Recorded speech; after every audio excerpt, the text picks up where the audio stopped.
Arratsaldeon guztioi, zer moduz gara? Atzo gure artzainak esan zuen giro epela eta ezetasuna behar ditugula, horiek udaberrian beharrezkoa direlako, giro epela badago, eta euria ere badator, eta artzaina ere gaur platora dator. Arratsaldeon guztioi, gu beti aurrera goaz. Gaurko gure gonbidatuak bezala, egoera gogorren aurrean inoiz etxi ez duten lagunak izango ditugu gurekin. Izan vitamina, errenditu inoiz ez. Eta gure gonbidatua idazlea da eta bere bi liburu aurkeztera, bi liburu buruz hizketan egitera dator, Elsa eta Paradisua batetik, eta bestetik Marlen eta Taxi Zapata, biak oso idazlearen kutxunak. Biba Mariasun Landa! Biba! Biba! Zenbat irakurriko dute genuen Mariasun Landa? Bai, askotan, ze historio politia kontatzen dituen, bai. Eta ez gaztentzat bakarrik, denontzat onak. Bueno, eta bertsoa prestaude, Xabi? Bai, ni hasiko naiz gaur?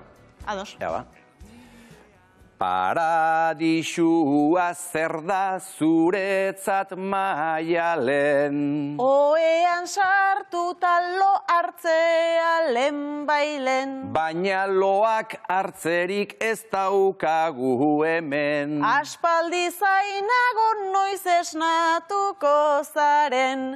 Seguru naiz zurrunka egiten duzula. Zuk bildurrez argiak pizten dituzula. Pasako dena beti ezin da kalkula. Baina jakin oso ondo pasako dugula. Seguru, eguraldira arte oso ongi pasatuko dugu zuek eta guk. Biba gu eta biba zuek!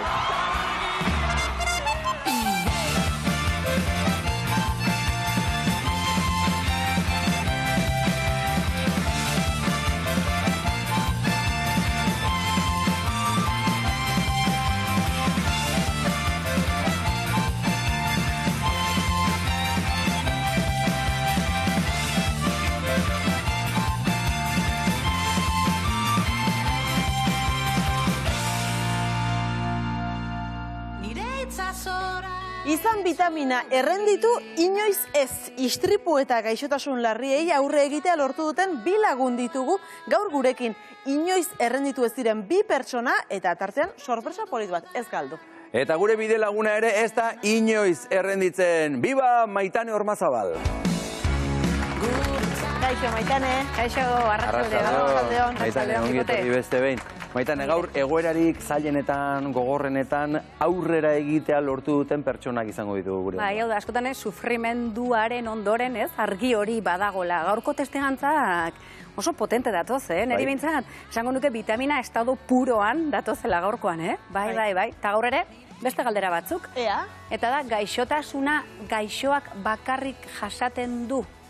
Ez, gaur entzungo dugu kontzeptu berri bat, bereik esan gutena, eta da, gaixotasun familiarra, ez da individuala, sistema guztia, denei ikutzen gaituen zerbait da. Testu ingurua, lagunak, familia, laguntza edo oztopo bihur daitezke, nik hau kontsultan asko ikusteten gauza bada. Askotan bultzatzaileak edo oztopatzaileak bihur gaitezke. Orduan, kontzientzia hartu dezagun, eta esperantzarik ba aldago minaren ostean, gaur ikusiko dugu hori dagoen edo ez dagoen, eta esperantza, zer da esperantza itxaropena? Urrengoa baieztapena da, ez da galdera, itxaropena da bizitzarekin konektatzen gaituena.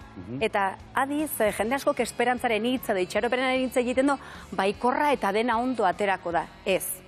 Esperantza izatea ez da baikortasuna izatea. Agian gauzak ez dira ondo aterako edo gu nahi ditugun bezala. Baina bai da eukitzea hau zerbaitetarako edo zertarako izango dan gero ulertuko detela. Orduan, itxaropena oso beharrezkoa da bizitzan aurrera egin ahal izateko.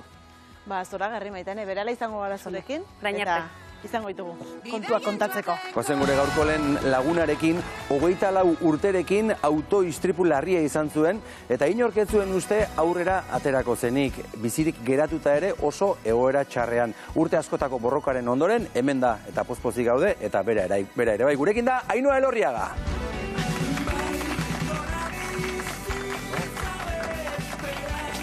Kaixo, Ainhoa.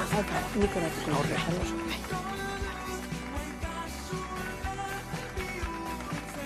zer moduz etorri zara, Ainhoa? Ondo, oso pozik. Bai? Oso pozik? Bai. Bueno, hori da garrantzitsu. Bai, hori. Eta lasai zaude? Bai. Bai? Bai, lasai. gaur gauza interesgarria kontatuko izu duzu. Bai. Bai? Zataz, hemen txe. Bai, noski. Hemen txe. Hartu lasai Arlogi? lekua, Bai. Ainhoa, arratsaldeon ongi etorri, Eskerrik asko. Eskerrik asko benetan bibazuekeko plato honetara etortzeagatik. Ainhoa, zure historia hasieratik hasiko gara kontatzen. Bai. Zer gertatu zen 2004ko urriaren 15ean? Berriro bizitzen hasi nintzen nolabait. Ez usteko istripu bat izan nuen bat batean, eta dena itzali zen. Itzali zen, nire bizitza itzali zen, baina berriz ere, zoriontsu izan nintzen, zergaitik berriz ere bizitzen hasi nintzelako. Berriz ere bizitzen hasteko, ordea oso larriki zauritu zinen, ezta? Bai, koma goneran egon nintzen 3 aste, eta egokitutako koman 5 hilabete tardiraino. Eta egoera horretan, medikuek zer esan zien zure gurasoei? Ez nintzela biziko, hobeto zela hilko banintz. Askoz jota, 103 bizirik ateratzen zen, eta egoera vegetatiboan. Baina askoz jota, orduan hobeto zela hilko banintz. Eta zugainoa, oroitzapenik baduzu? Une haietaz esan duzu koman egon zinela, gero koma induzituan, oroitzapenik baduzu? Nik koman egon nintzenean, nik ez neban jakin koman nengoela. Baina 3 aste horiek izan dira nire bizitzako asterik garrantzitsuenak.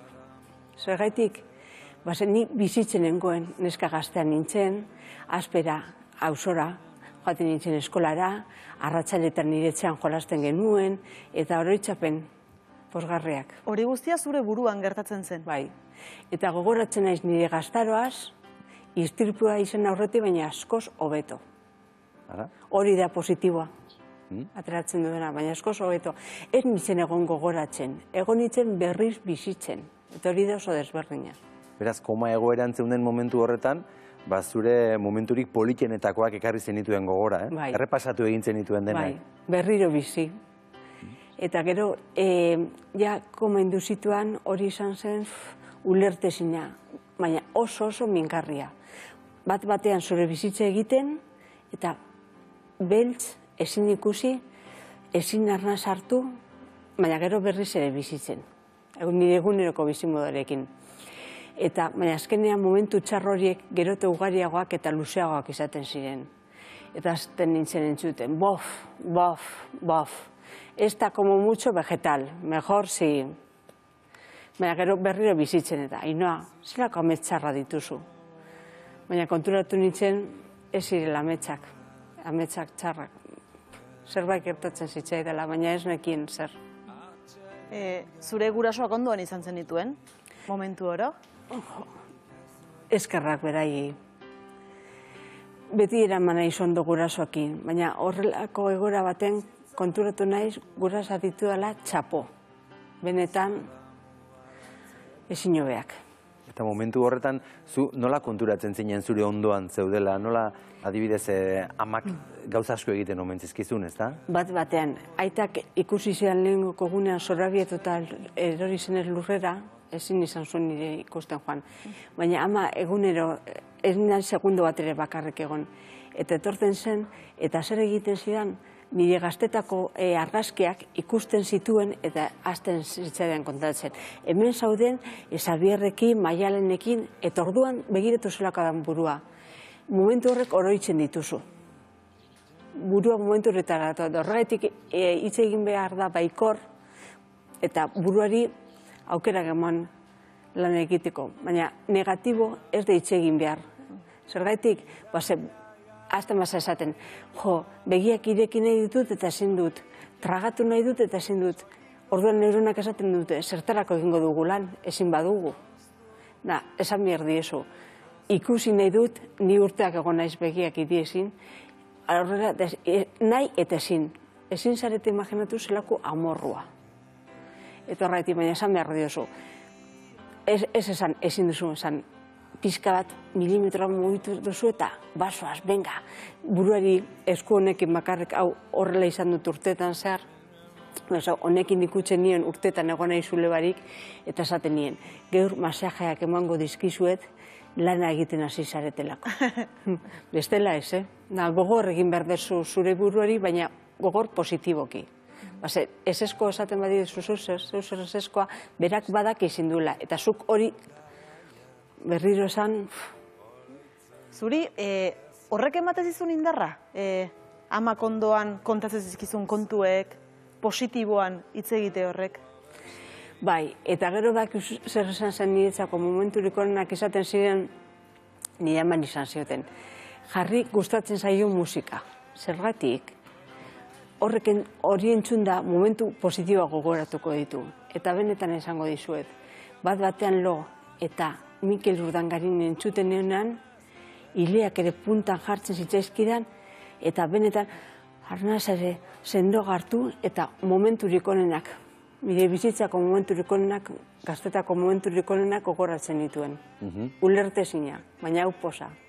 Eta Ainhoa, zenbat denbora pasatzen nuen feto posizio horretan? 2 urte eta hilabete bat. 2 urte eta hilabete bat, eh? Bai. Hori denbora asko da, Asko. Eta ezin zaret imaginatu zer den bularraren ganean belaunak izatea. Eta 30 kilora ez nituen pisatzen eta gonitzen horrela. Eta panpin bat izango banitz bezala mugitzen zeaten horrela, hartu eta mugitu. Eta ezin. Baina gero, lau ebakuntza bakar batean egin zizkiaten, hankak luzatzeko. Eta ebakuntzatik irten eta gero, begiak zabaldu nitzuenean. Eta ikusi, belaunak ez nitu hemen, eta luzatuta nengoela, zelako sentsazioa. Zure gorputza behar den bezala ikustea, luzatuta. Zaten orai ez dakit ondo nagoen edo burua joan zaitan, begiratu zelan nagoen.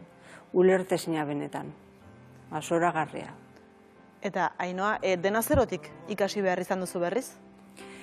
Zerotik baino txarrago, ume batek zu gaztea zarenean dago, jaiotzen zarenean ikasten dituzu gauzak, igual, ezin dut dagoen, baina, bihar egingo dut. Baina niri soilik pentsatzagatik izugarrizko mina sentitu eta ezin egin. Adibidez, esan dizut, begia zabaldu gora horrela ibili eta nire amak, begiak irekin nahi dituzu, eta nik zelan daki. Eta beso horrela izan dut urteetan zehar, eta nire amak, besoan eskumako besan mugitu nahi duzu da nima, zelan daki, odolestatuta.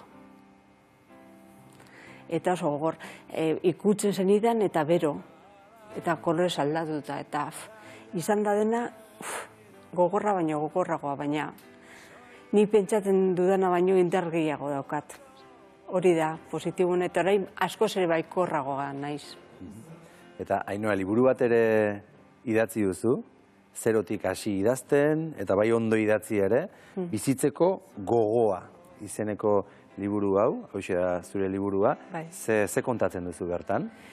Bizitzeko gogoa dago idatzita baikor, dana izan dain negatiboa, zuk zerbait negatiboa azten masa irakurtzen esaten duzu, ez dut da irakurri. Nik nire buruari esaten nion, benga Ainhoa, benga alduzu.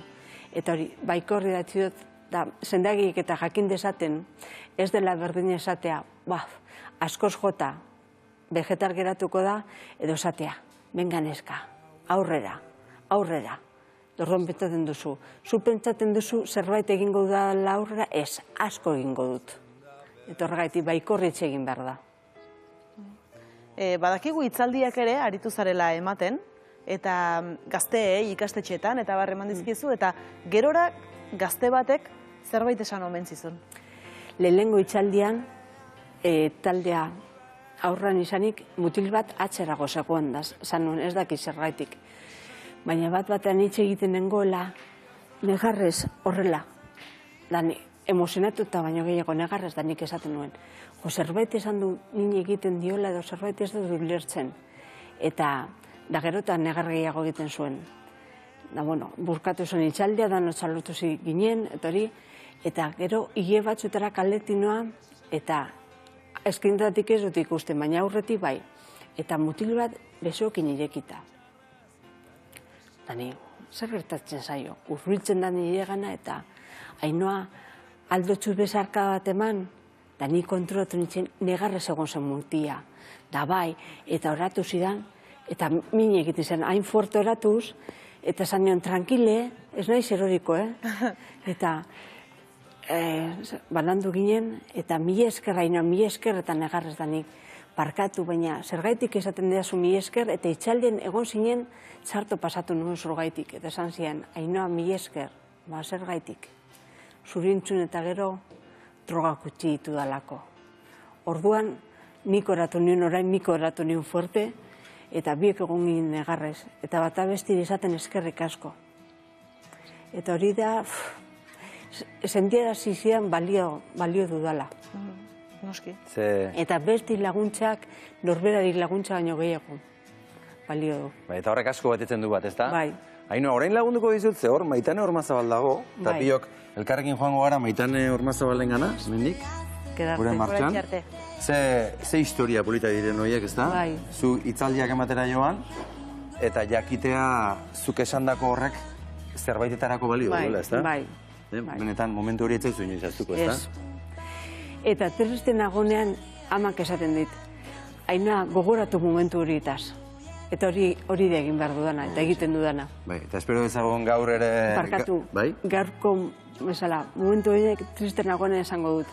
Posi garriko naiz, bestela, Xabierrek eta bronka botako jate. Bestela bronka egongo da, ez Ainhoa? Seguru gaur ere jende askori lagunduko diola, bai? Asko, askotan esan dugu, ez, teoriaz, pixka nazkatuta gaudela eta esperientziak behar ditugula.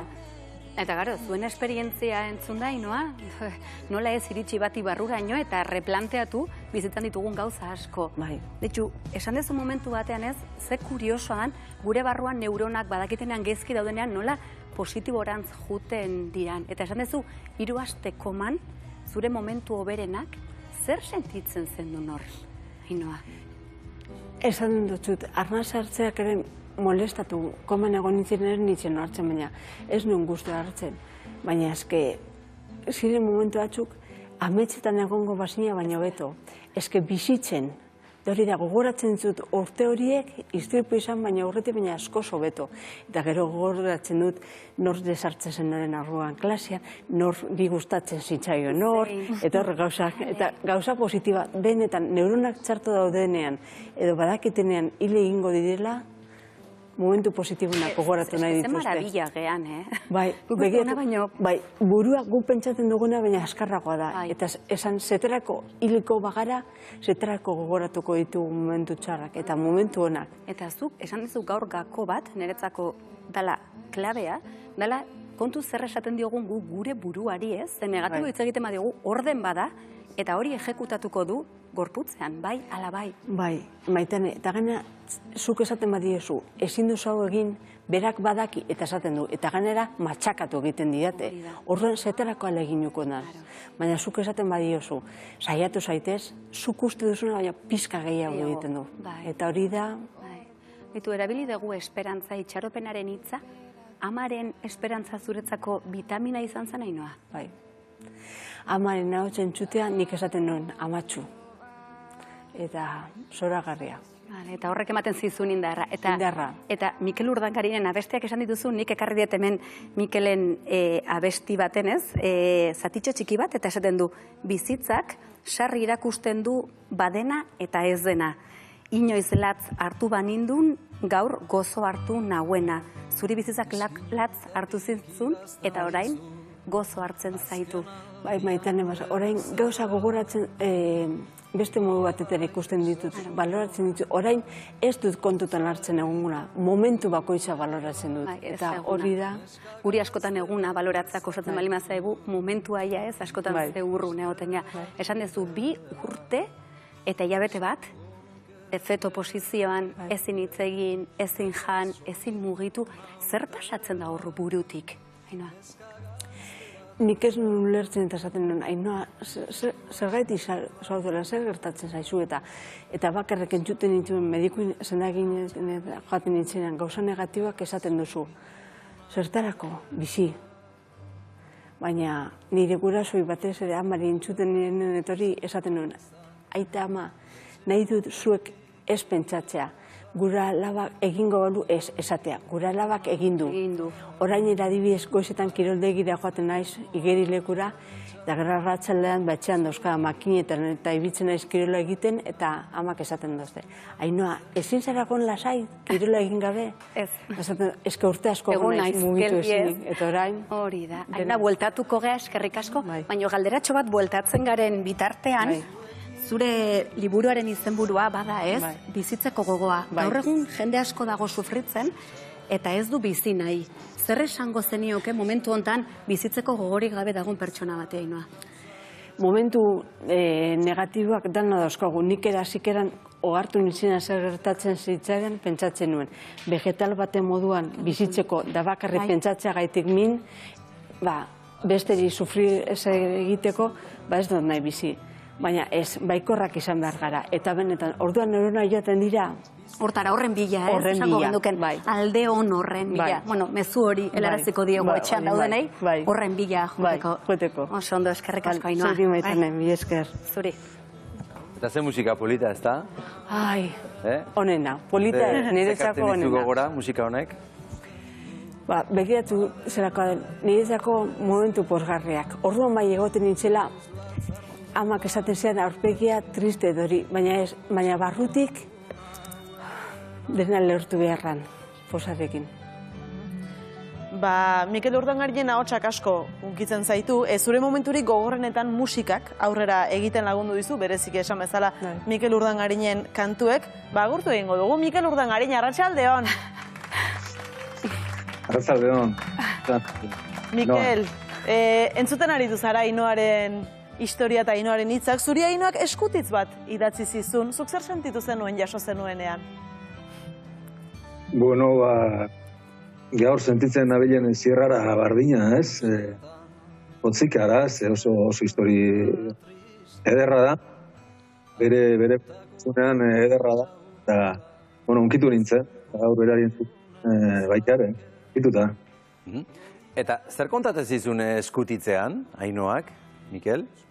Bueno, zui kontatzen ez?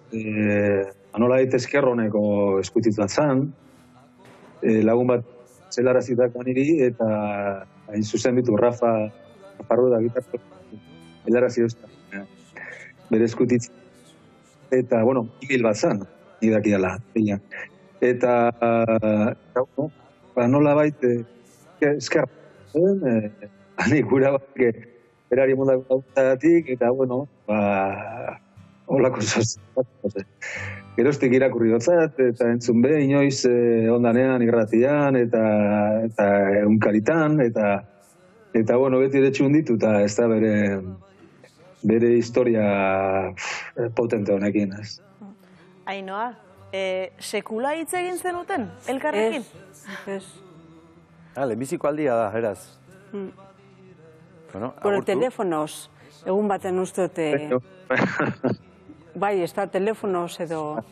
Bai, liburuaren aurkezpenean arira eta denboratxo, eta pandemian aurretik zan hori. Baina ez gara azbitu bizita bateko pendiente, zeure... Mikel, da bakizu gauza bat, triste nagonean, amak esaten duzte, jarri Mikelen musika. Edo musika entzuten nagonean, edo pozik nagonean, Mikel entzuten egon zara. Da, bai. Mikel, eta zuretzat hori entzutea gauza handia izango da, ez da?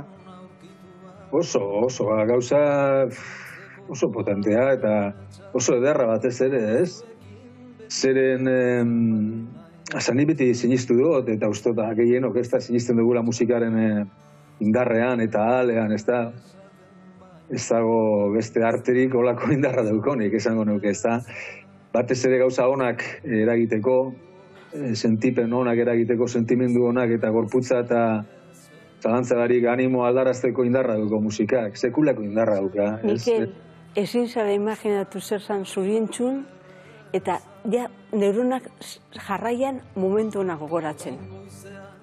Ezke ulerte zina, bat batean ezin ikusi ezer, ezin egin ezer, eta zure musika entzun eta neuronak txipaldatu. Ezke ulerte zina dirudi. Baina... Zeu baino beti inok ez daki, Ainhoa. Bai. Ez, baina egia da, beti gainerako kantu egiten dugu, ni bentsat, ez, ni nego ondo sentiarazteko, nire buruari nola egiteko poz bat emoteko, izako musika balsamikoa da. Eta entzuten dudanean ere, normalen horren bila joaten az, balsamo baten bila joaten az, eta tarteka heltzen jatzuolako mesurik, Ainhoana benetan oso potentea da, baina inoiz ere heltzen jatzuolako horik esanez, Mikel, eskerrak emonez, jakinda, neure kantu egeta zelan lagundu gotzen bateri edo besteari, eta hori baino saria handia horik ez dago. Eta Ainhoaren kasuan biderkatuta, hain da historia gogorra, baina finean ederra, eta izaten ari dena oraindik ere, ez da, oraindik gainera, Ainhoan ikusten dut oraindik mejoratzeko daukala, ez? Bai, nik egunero jarraitzen dut lanean, nire lana da errehabilitazio egitea eta buruari baikorritze egitea eta esatea, venga, alduzu. Eta horregaitik, nik ez daukat oporrik, zubirik, zerrez. Nire lana egunerokoa da. Eta orain Mikel hemen dagoela zer esango zenioke, baduzu mezurik berari esateko? Mikel, benetan mila esker, zuri entzutea izan zen, emondoztasun momentu hain zoragarriak gogoratzen dituen, gero konturatu nintzen azalgertatzen zintzaren, esaten nuen, momentu horrek entzuteko, izateko, Mikel entzun behar dut, eta aurrera egiteko gogoak emondizkiazu. Da benetan, mila esker. Bueno, eskerrik asko zeuri. Ni bai ez tekotela gauzan dirik esateko Ainhoari, gehiago dekot entzuteko, ez? Beragandik entzuteko eta bere berbari kasu egiteko. Normalean entzun da, gehiago egiten dugu aurrera bizitzan, berbaiten baino, ez da, baina zeuritokat jatzu orain berbaitea eta esan beste entzutea ere bai, ze hori ezinbesteko da, baina besteok gago zeuri entzuteko eta zesango zu, bani oso eskertuta nahola, zelan baita eta jakin bari lagundu zutelako, eta bueno, ia laster aurrez aurre oten garen Ainhoa pendente daukagu, katxo. Bai, bakizu nahi dozunean. Mikel Urdangarin orain badukazu beste aitzakia eder bat, beste kantu zoragarri bat egiteko, beraz? Zuk segi sortzen eta gu jarraituko dugu Mikel Urdangarin entzuten. Nahi duzun arte, besarka da handi bat. Besarka handi bana. Eskerrik asko, Mikel. Oso bolita. Bueno, agurtu dugu Mikel ere. Agurtuko dugu beste lagun bat, beste historia gogor bati aurre egiten ari den beste lagun bat Ainhoa. Bera, Maider da, Maider du izena, eta Maiderrek kat gaixotasuna du. Matrailezurrean eta burualdean sentitzen den min jasanezina dau. Diagnostikoaren eta ebakuntzaren ondoren bizitzara bueltatu dela berriz, alaxe esaten du berak. Gurekin da, Maider Zenikazelaia. Kaixo, Maider, arratsaldeon. Ongi etorri, Maider. Arrastean. Maider, zer modu zaudezu orain? Orain bizitza bueltatzen. Horrela, oso pozik. Orain momentu honean edo onaren bila esango dugu beraz. Noiz hasi zen kat zure gaixotasun hau? 2008ko urrian hasi zen, eta, hola bapatean, esango genuke, hasi zela. Oraindik ez ezaguna, oraindik izen eta diagnostiko gabe, baina, sintomatologia oso potentearekin, eta ez genekien zer zen. Azalduko diguzu orduan zer den kat, euskaraz artikulazio temporomandibulararen disfuntzio mingarria, baina zer da kat? Bada, duela, 2000 urtean ja diagnostikatu zen gaixotasun bat, baina oraindik, ez dena guztiz ezaguna, jende askok ez daki hau daukanik, ez? Azkenean da, gizakiaren evoluzioarekin, gure, hor ikusten da, ez? Nola gure garezurra eta burmina eta aldatzen joan den, eta hor, dagoen tarte hori, gero eta txikiagoa da. Ordan, genetikoki espazio falta horrek eragiten du hortik pasatzen den nerbio trigeminoa aplastatu egitea. Hori da, laburtuta, gaixotasun horren funtza edo. Eta zer eragiten du? Estutze horrek edo nerbioak zapaltze horrek ze sintoma eragiten ditu? Nerbio trigeminoa da ezaguna suiziden mina sortzen duen nerbio moduan. Izen hori ez da kaleko izena, baizik eta medikuntzan horrela ezagutzen da, horrekin, bueno, imaginatu ezakezue zer nolako minak jasatzen diren, ez? Eta nerbio hau, belarri atzean dagoen ganglio batetik ateatzen da, eta 3 adar ditu. Hor ikusten da pixka bat, bueno, noraino den garrantzizkoa, ez? Ez balitz horren garrantzizkoa aurpean eta buruan eta ditugun funtzioetarako, bueno, hobe existituko ez balitz. Baina, bueno, 3 adar horiek ditu eta hor eragiten du. Kontua da, aurpegian eta matrailan edo min izugarriak sentitzen direla, esaten da gizakiak sentitu dezaken minik handiena dela hau. Bai, hori dago, horrela dago katalogotuta mundu mailan. Bai, eta nik ez dakit, ez ditut horren beste min izan bizitzan, baina horrela esan dezaket dela. Ez dakit, nik beti esaten nuen, ezela zu hospitalera zoazenean galdetzen izute, 0tik 10 zein da zure mina? Nik esaten nuen, bueno, hau ez da 0tik 10 neurtu daitekeen zerbait, hau da 1000. Eta hor dagoen irudi hori, imaginatu guzti hori maskara gigante bat izango balitz bezala, eta maskara horrek aplastatu nahiko balizu bezala barrutik dana. Ni neukan sentazioa adibidez, begia atzetik, baten gominola bat bailitzan, aplastatuko balira. Begiko ardatza, hainbat aldiz, biratu egin zait denbora guzti honetan. Aldatu behar izan dizkiate lentiak pila bat aldiz. Biratu. Osea, konpresio horren eraginez. Sinusitua hilabetetan zehar. Belarriak taponatuta hilabeteak. Baina, bueno, horrek ziren gauza txikiak.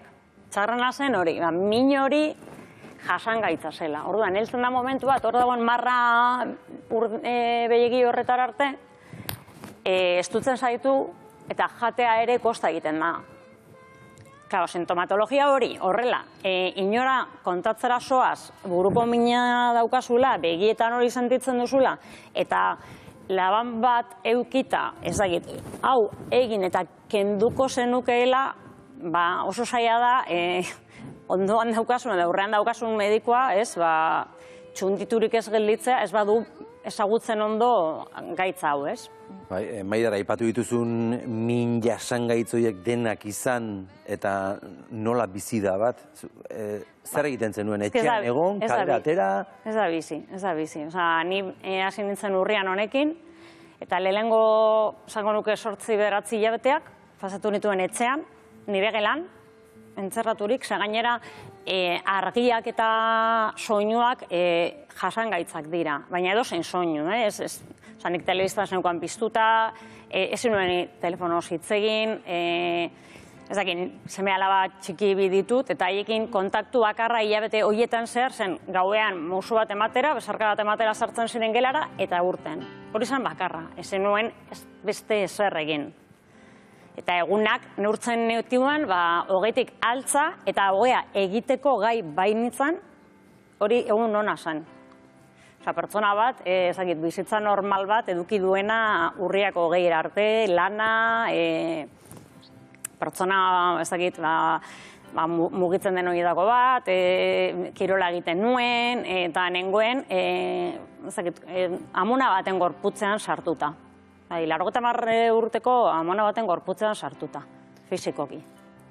Eta gainera min horrekin, klaro. Gauza da alde fizikoa, ez? Ezin, gaitasun horrek galduta ibiltzeko, nola ibiltzen nintzen, enkorraturik, paretari lotuta, komunera arte hiltzeko.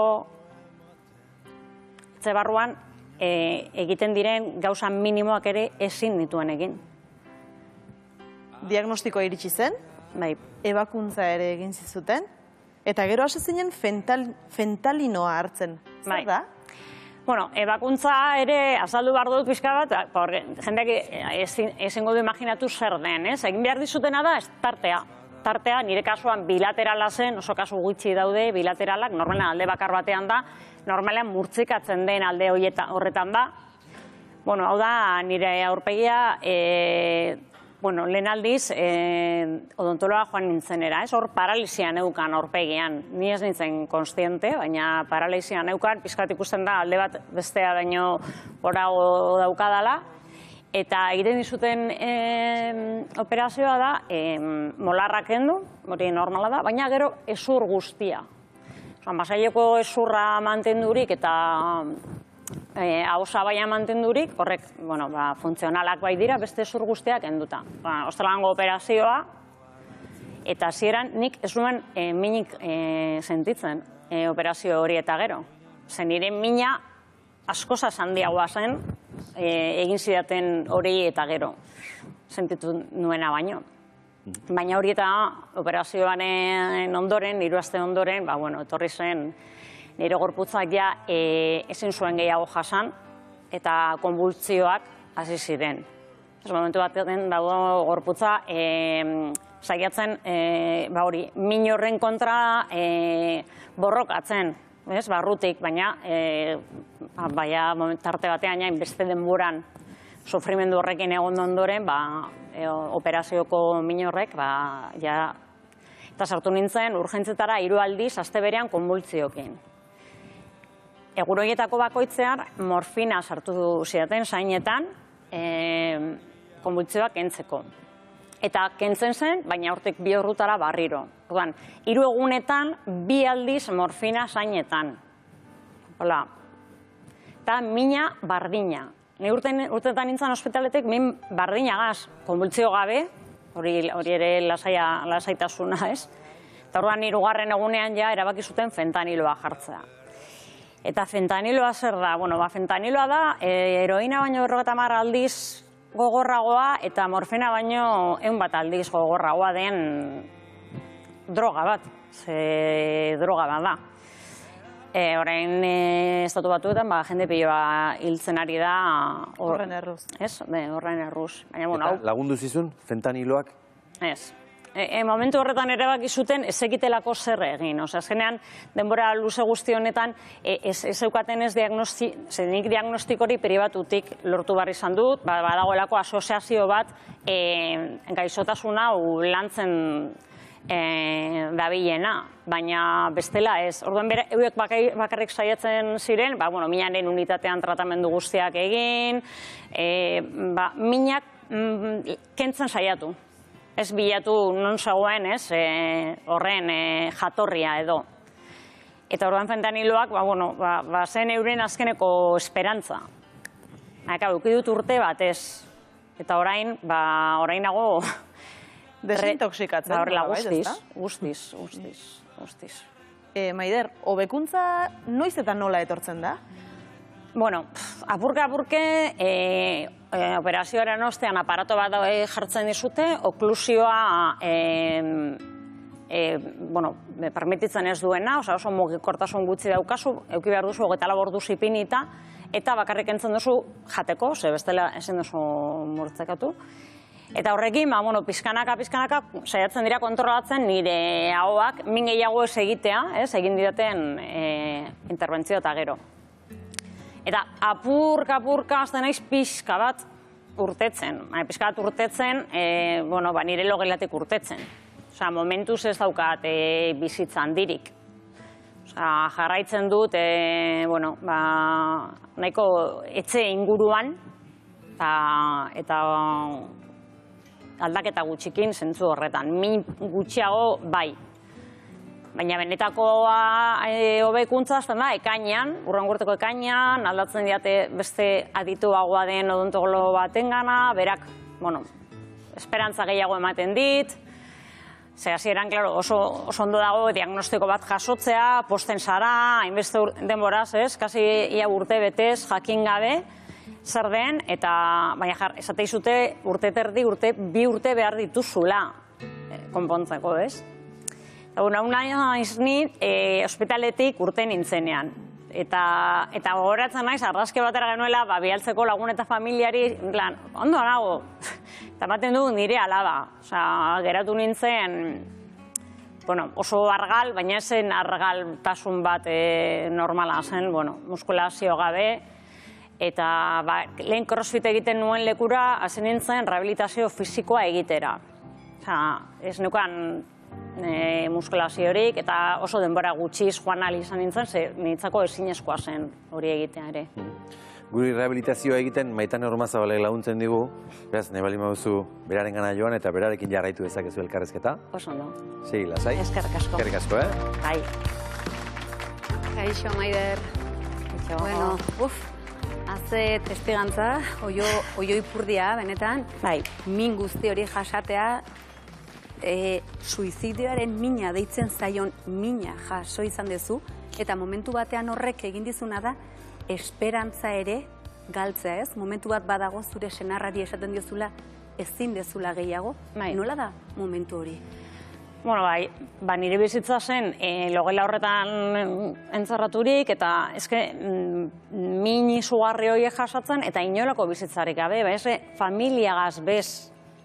Ja, ez nuen esaten kalera, ateratzea, lanera, bueltatzea. Nire bizitza zen logela batean, ilunpetan, isilean, bakarrik, ordu gehienak, ze hori zen niretzat egoera honena. Eta esaten nola biziko naiz horrela. Hau da niretzako dagoena. Ez diate ezer gehiago ematen. Hau da daukadan bide bakarra. Eta momentu batean, bai. Eta gainera, esan egin behar da, bai, jendeak egiteko ideia bat, zer sufritzen den. Zenik bizitza perfektu bat neukan guzti hau hasi aurretik. Eta batean olako gaixotasun batek jotzen zaitu, eta planteatzen duzu benetan bizi nahi duzun. Eta bizeme alaba txikiekin, eta ez da, esperantza galdu dozu, ez dago ezer niretzat, eta orduan, zer ingot. Hor esan dezu ez zure alabak, gaixotasun familiarra dela esaten dugu ez, azkenen norberak eta familiak sufritzen duna, momentu bat iristen da, zure alabak esaten dizuna, amatxo, zuhil egingo zara? Bai, klaro, zazpi urte zituen. Eta, zuk imaginatu zure ama ezagutzen duzula, beti, ez dakit, lanetik, etzera, parau barik, ugitzen, gauza pilua egiten, eta batean ikusten duzu zure ama beti hogean, esan duzu berarekin ezer egin, hitz egin, apenas, afaldu bez, ez daukazu ia kontakturik, sartzen ziren lizilizilik, eta bazekiten hori bezarkadatxo bat, eta orduan, benetan berak hori pentsatu zuen, eta nik ere pentsatzen nuen, ematen zuen, hiltzen ari nintzela, nola bait. Pena handia, ikustea, pentsatzea zer pasatzen da ume hauen buruetatik, ez? Baina, zure alabak eta familiaz gain lagunak ere horri izan dituzu, fisikoki, ez? Bai. Baina, gu badakiko esan digute, erresilientziaren erregina zehala, nola egon dira lagunak vitamina? Bai,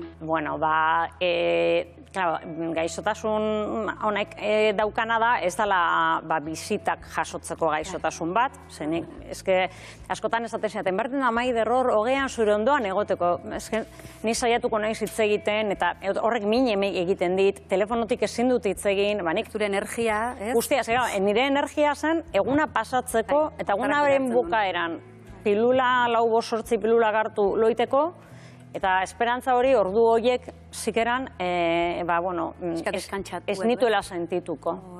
Eta hurrengo eguna, ezberdina izango zelaren esperantzaz, egunero hau ere pasatuko da, errepikatuz, berak esan duen moduan beti positibo, mezu positiboak bialtzen buruari, eta beti jasotzen nuen mezuren bat, audioren bat, gero ostralango bideo polit bat prestatu zidaten. Vitamina dosi txikiak bat ezkizuten, ez? Bai. Maider, orain etxean, baten bat seguraski egongo dala ez, zure egoeratik pasatzen nahi dena ez dakiena, zer esango zenioko momentu honetan? Alde batetik ez galtzeko esperantza. Importantea da, buruak, aipatu txarrak ere pasa ditzakela? Bai. Eta momentuak egongo direla, pentsatu dezakezuna, ez?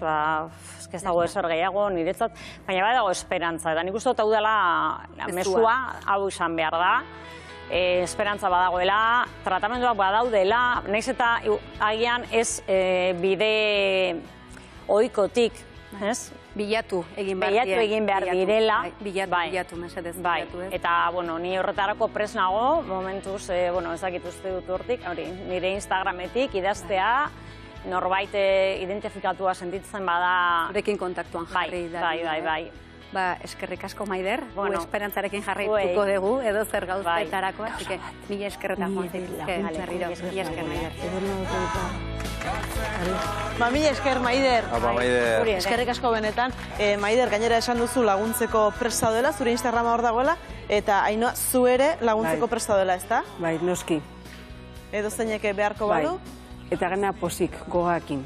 Bai, seguru gaude gaurko zuen testigantzek asko lagunduko zutela bakarren bat edo beste, eta informazioa ere, denoi etorte zaigu ondo, ez da gauzak ezagutzeko, eta eskerrik asko hemen izateagatik. Vale.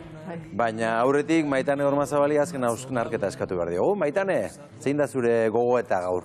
Bueno, gaurko bi testigantzak, nik uste izan vitamina txokoan, guztia definitzen dutela, eta gaur nire kontsultate batekin debate txiki bat izan dut, eta berak esaten zin, Maitane, gizakia txarra da berez, txarra da.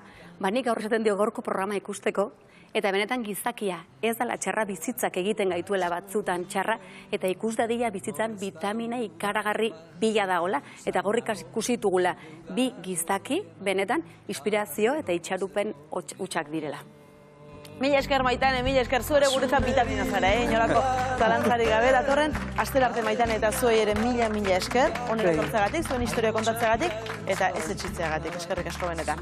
Eskerrik asko denoi eta sari baten berri eman behar dizuegu. Jarraian Bizkaiko psikologoen elkarteak errekonozimendua egin dio ETB-ko Necesito Ayuda saioari. Komunikazioaren profesional gisa psikologia arloan arreta berezia jarri izana eskertu nahi izan die, beraz, zorionak lantalde osoari.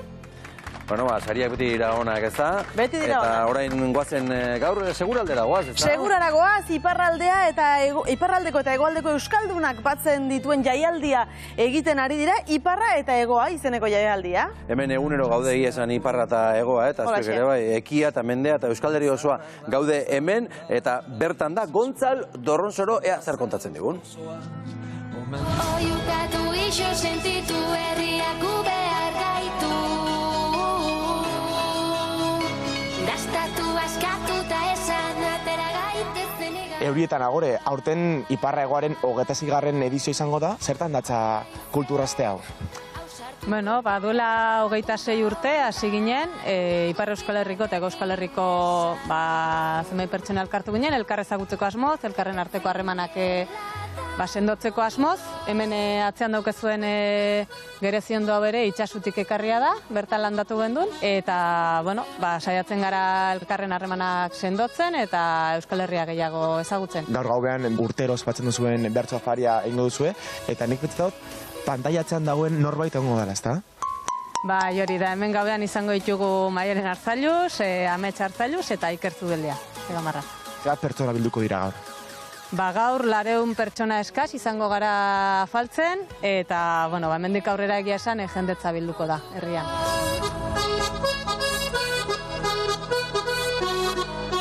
Orain arte ekintza asko egon dira, gaur gehiago egongo dira, eta horrengo egunetan bai. Bai, Bernate Etxepaleko ikasleak pasako dituzte hemen 3-4 egun. Larunbatean manifestapen kalejira bat antolatu dute, basoa euskaraz aldarrikatzeko, eta apirilaren 22an Baionan egingo den manifestaldi nazionalean dako deia egiteko ere. Gaua heldu baino lehen neskak ikasleak bai hemen egongo dira, ezta? Hori da, bai, orain iritsiko dira. Gingo gara, beraien gana? Gozen.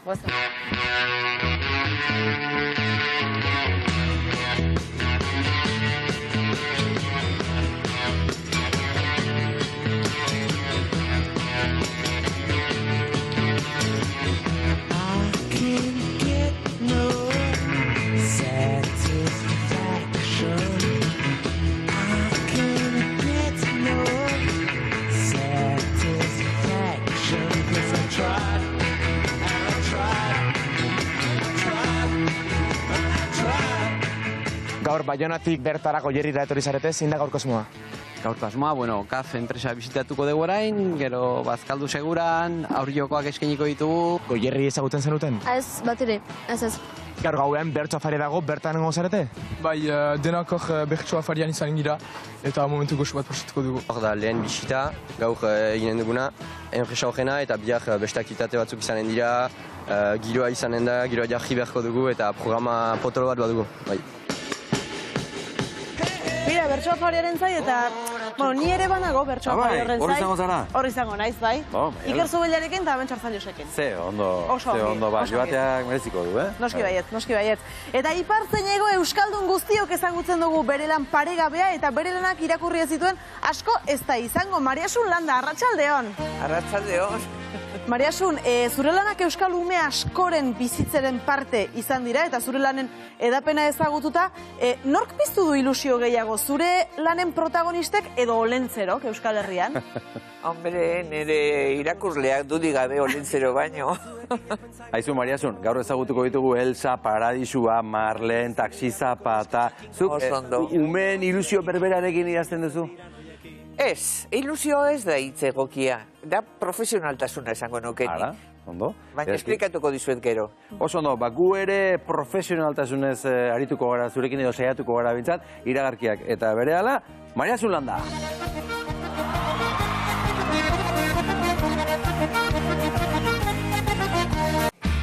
Arratsaldeon berriz ere hementxe ari gara eguraldia aipatzen, ezta? Nolako beroa egiten duen hemen batean eta bestean. Eta kopako finalerdietako partiduko giroa berotzen doa, hori ere apirilaren 4an. Gu bertan izango gara zuzenean, San Mamesen eta zuen taldeak animatzea behar dugu. Bai, alaxe, zuek egin behar duzuena da zuen mobilak, mugikorrak edo gailuak hartu, eta Biba Osasuna edo Biba Atletik zuen taldeak animatuz, bidali guri bideo laburtxo batzuk, gero, egun horretan, datorren astearteko San Mames ondoko saio berezi horretan esango dugu nortu diren irabazleak. Eta ze irabazteko aukera daukazue? Ba, Atletik edo Osasunako kamiseta bana. Eta badakizu zer egin behar duzuen, 600-44-666 gure WhatsApp zenbakira. Bidali, bideoa 15 segundokoa, animatuko gaur, eta 2 kamiseta dauzkagu zozketa. Bai, eta uste gu hemen gertu Osasuna zaleak behintzat badirela Mikel Elizegi, Aitor Manterola eta Leire Martínez. Arratxaldeon. Guk ere posible aldugu bideotxo bat bidaltzea. Bai, noski. Guk ere kamisetak egitugu. Bai, zuek bidali bai. Pero ikusiko dugu. Bai, osongi. Agurtu ezagun gure gaurko gonbidatua Euskal idazleen artean, ez dira bera beste argitaratu dutenak asko izango, ez da horren beste hizkuntzatara itzulia izan direnak ere. Biba Mariasun Landa! Kaixo, Mariasun, arratsaldeon. Ongi etorri, sartu lasai. Bai inguru honetara. Bueno, Mariasun, badakizu gure gidoilariak oso profesionalak direla, zuk aipatu duzu gainera, profesionaltasuna eta oso profesionalak dira, eta zure informazioa biltzeko iturri oso fidagarrietara jo dute, Wikipediara jo dute, eta Wikipedia, badakizu zenbat lan dituzun, zenbat liburu argitaratuta dituzun, itzulpena kontatu gabe, zenbat lan dituzun argitaratuta? Esan diate, txibatu diate. Txibatu dituzute? Eta 43 uste. Kontua da, lehen 42 zeudela, Wikipedian, baina gure gidoilariak denak zenbatu dituzte banaka eta konturatu dira, 43 direla, eta aldatu egin dute, beraz, orain, eguneratuta. Eta oso eskertuta nago. Bai, eta? Oso, hau pa inigo lezertua, gure gidoilaria. Gidoilari profesionala. Horren beste lan egiteko profesionaltasuna beharrezkoa da, lehen esan diguzu. Eta urtiak, Maialen, eta urtiak. Urtia bete, urtiak. Alegia esperientzia. Bata bestearen atzetik. Eta historia berriak idazteko grina, zerka ematen du? Ze galdera zailak eta zabalak, bai. Ze grina desio hori, motivazioa ideia oso komplexua da. Inoiz ez dakizu zer emango dizu ideia, zerekin lotuko da hor barruan, ze saltxa ingo dan. Batzutan nera bateko fantaskitiko den ipui bat ateatzen zizu, besti batzutan realista. Hori da, inspirazioa baldin badago, ez dut uste dagoenik, edo oso misteriosoa da. Orduan, Mariasun, batzutan zuk ere ez duzu jakiten? Zer aterako den zure burutik? Bai. Normalki jakiten dut, pixkat, nola, azte maldi naiz, jakin behar dut nola bukatuko da. Begira. Gutxi gora bera, ezin detena da, hasi oinez ibiltzen, jakin gabe nora nikoan. Gutxi gora bera, eta hau kotxe batek harrapatuko du. Bale, pues ya está. Harrapatuko du. Total. Idazten azten zaten Bai, aldatu iten da, narrazio barruan zuzeuan aldatzen zera, personaiak baina asializateko izan behar duzu pixkat, Batzuk, esaten dute, pixkat, hasi idazten eta zeia, nora eramaten zaituen. Bai, ez duzu galdu behar, bide badala eta eramango zaitura horrek nunbaitera, baina ni aldez horretik jaken beharko nuke ze irten bidea daukan. Okurritu zaidan horrek. Bai, zentratuko gara, pixka bat hasiko gara hasierak oinarri egondo jartzen, Elsa eta Paradisua zuk argitaratu zenuen liburu hori 2015ean. Eta 2023an berriz argitaratzea erabaki duzu. Zergatik da berezia Elsa eta Paradisua? Bereziki nik uste landu nuela hor nire interes batzuk bereziki oso liburu kutxuna da niretzako, zaila izitzaidan zehatzea, eta argitaletxearen edapena ezen izan behar bada ni nahiko nuken bezain zabala, eta eman didatenean aukera, euskeraz berriro argitaratzeko, baietz. Aizu, eta Mariasunentzat existitzen alda Paradisua. Eta zer da? Zer da, oso ongi. Oso intimoa da, oso intimoa da. Nik uste Paradisua norberak gainera liburu irakurri eskero bukaeran jartzen du. Paradisua hitz egiten duena Paradisutik nahiko gertu dagoela. Eta... Elsa gertu dago. Bai, esan nahi dut, zuk galdera hori egitea zerbait esan nahi du. Esan nahi dut, bueno, gure baitan badago bat desio sakon bat. Zerrena, zergaitik, eromena da, erokeria, bada posible bat, beste mundu bat. Utopiarekin ere oso gertu dago.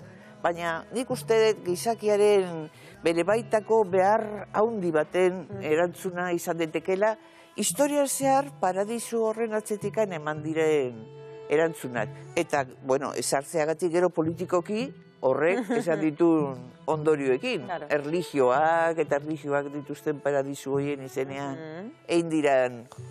Efin, barkatu, barkatu eta zaude Mariasun. Zaude nahiz eta txapa bat. Eta Mariasun, liburuko protagonista Elsa da noski, eta dama bitxi batek ipuinak kontatzen dizkio. Dama bitxi hori zuzara, Mariasun? Pues ez dute inoiz pensatu, baina beti idazten degunean protagonistak edo izaten dira alter ego batzuk ere, posible diteke, zere ibiltzea gustatzen zaio, landetxe batean agertu da, deskansatzea agertu da, eta gainera, pixka Paradisu izena du.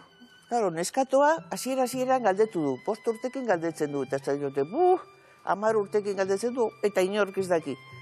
Azkenean, aurkitzen du norbait, zeinek esaten dio, nik Paradisu izena dut, eta nahi baduzu, 3 saioetan, 3 arratzaldetan, kontatuko dizut. Eta narrazioa ere edatuta dago 3 saioetan. Eta lehenengo saioa, pizkat nik imaginatuen alderdi behar bada humoretsuena, absurdoena, Jani Rodarian nogoena, pizka jola zorren barruan nola zen lehen zeona mundua izan arte. Paradisua mundu izan arte, gero ja Adan eta Eba mundua bihurtzen da. Eta erugarren parte gaur egungo realitatea. Eta hasierako Paradisu horretan, segurazki lanik egin beharrik eretzen izan. Dana zen igande, dana zen, bueno, eski irakurri behar da. Bai. Nola egiten da filosofia hau irisgarria umeentzat, Mariasun? Bueno, nik ez dut uste liburuan filosofia dagoenik, nik ez dut uste. Gertatzen dana hor badaudela behar bada referente bibliko batzuk, nik uste gaur egungo, ez dakit, modan edo danalako pixka baztertuta bezala ditugula, eta ezinbestekoa direla gure kultura judeo-kristau eta erromatar greko-latinoa ulertzeko, esan nahi gu gatoz hortikan. Ez haigu gustatuko, baina hortikan gatoz. Gure kultura beteta dago referente horietaz. Esan dezakegun, indartxoa zera Sanson bezala. Zuzera Herodes baino gaiztuago. Edo Adan eta Eba noski konsumo personaia bihurtu dira. Ez dakit garzan. Eta gau, idana da Biblia. Eta Biblia da azkenean gure benere belaunaldikoak edo ezagutu genuen zerbait. Biblia, baina Biblia historia sagrada. Eta karo, historia sagrada. Horren inguruan kontatzen zizkiguten historia batzuk, baina zoragarriak. Osea, fantastikoak, itxasgorria irikitzen zen, israelitak pasatzeko hortik, ziren ipui narrazio batzutan oso fuerteoak. Fantastikoak, baina abentura handikoak. Ez dakit, hasiko nintzak eta ez duke. Eta konturatu izan nahi izan ere, belaunaldiko batzuekin hitz egin, horrek elikatu zuela guri idumena. Gero torriko ziren, Tom Sawyer eta Pinotxo, eta beste, baina hasieratik dago dana itun zarraren historia tremendoa. Eta nik ditut bizi-bizirik. Baina, bueno, izan gabe horrela ere nik uste gaur egun gure belaunaldi gaztetxoak ez baldin badute referente hori eta ez dute ezer ulertuko pinturas, musikaz, gure kultura. Irudimena aipatu duzu eta irudiak eta ilustrazioak ikusten ere ari gara. Behar ditu ilustrazioak gazteei edo umei zuzendutako liburu batek?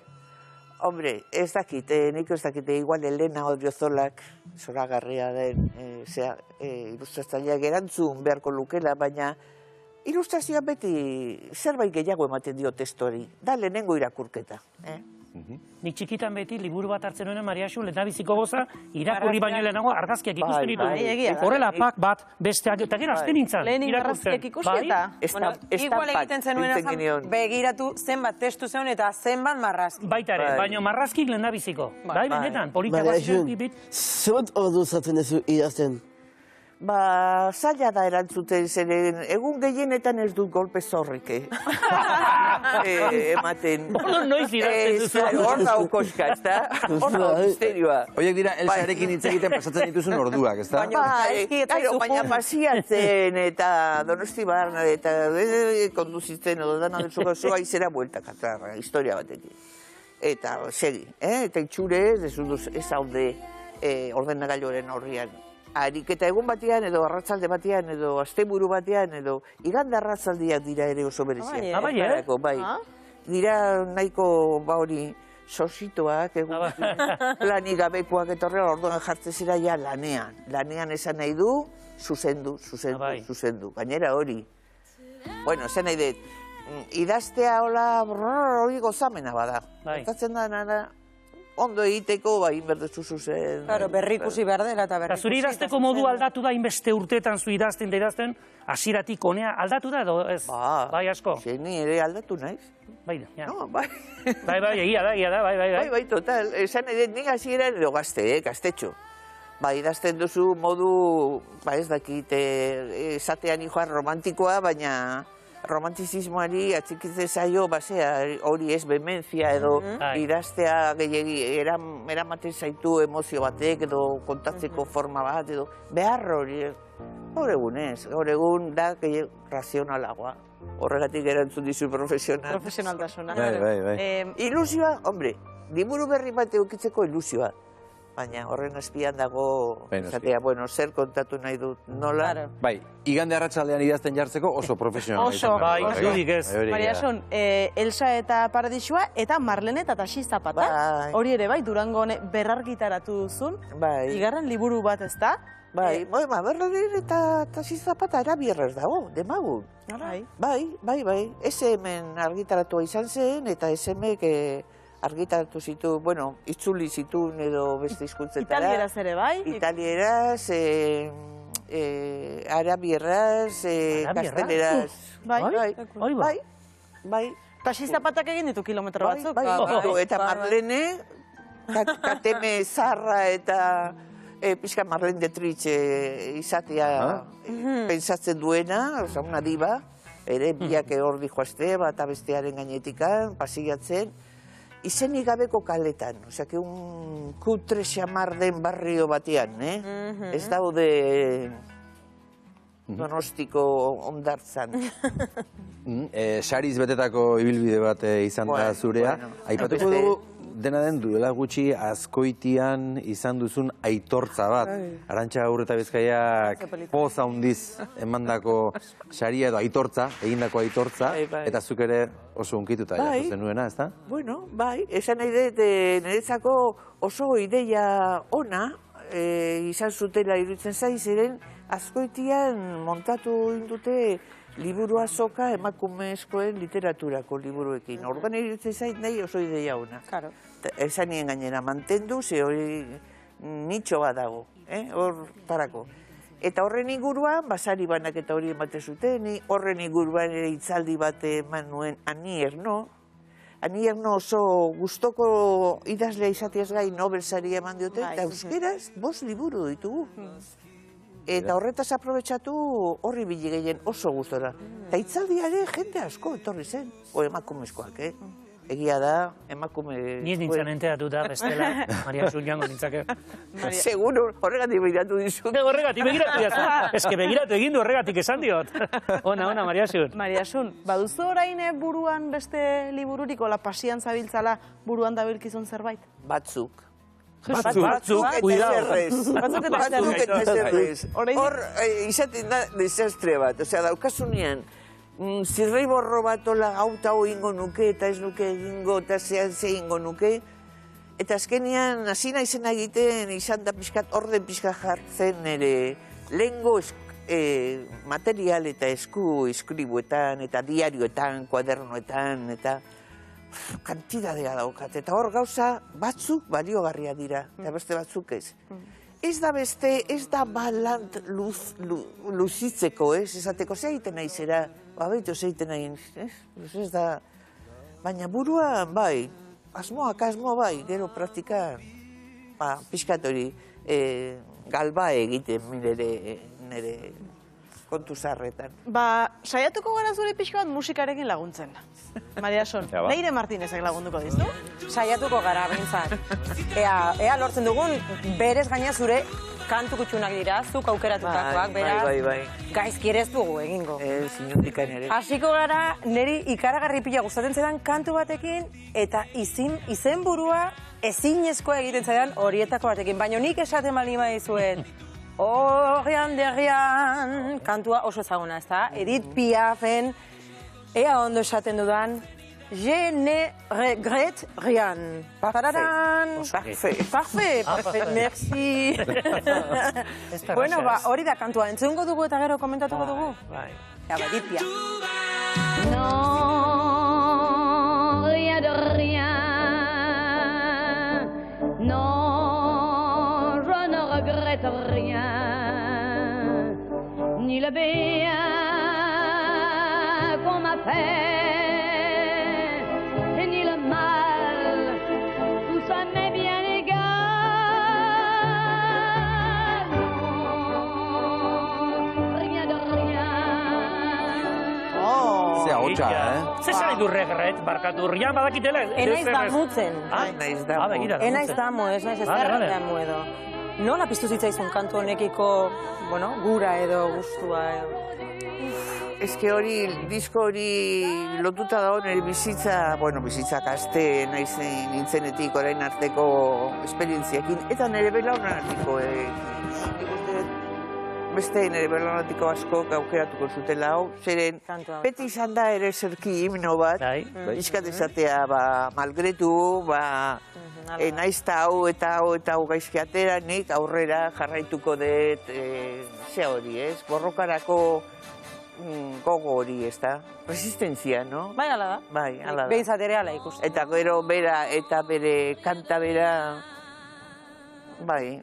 Zure garaikoa dela esan duzu eta niri begiratu ez zu berriz ere. Maria Asun. Ez, begiratzen zaitu zei, badaki zuen gan aurkitzen detela nik benetan oihartzun berezia. Bai? Bai, ez. Bai, eskerrik asko, Maria Asun. Antzemandet. Begira, eskerrik asko. Ez dit inork sekulari esan? Gero esango izun beste guztia.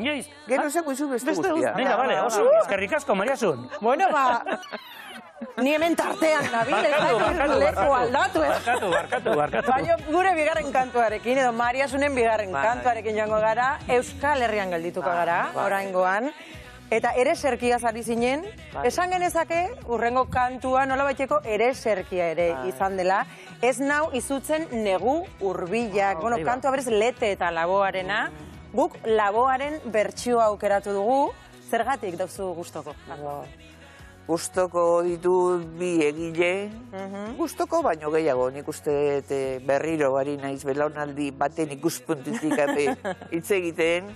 Baina hori ezinbestekoa hori da. Ezinbestekoa da biak maitatzea, biak aitortzea.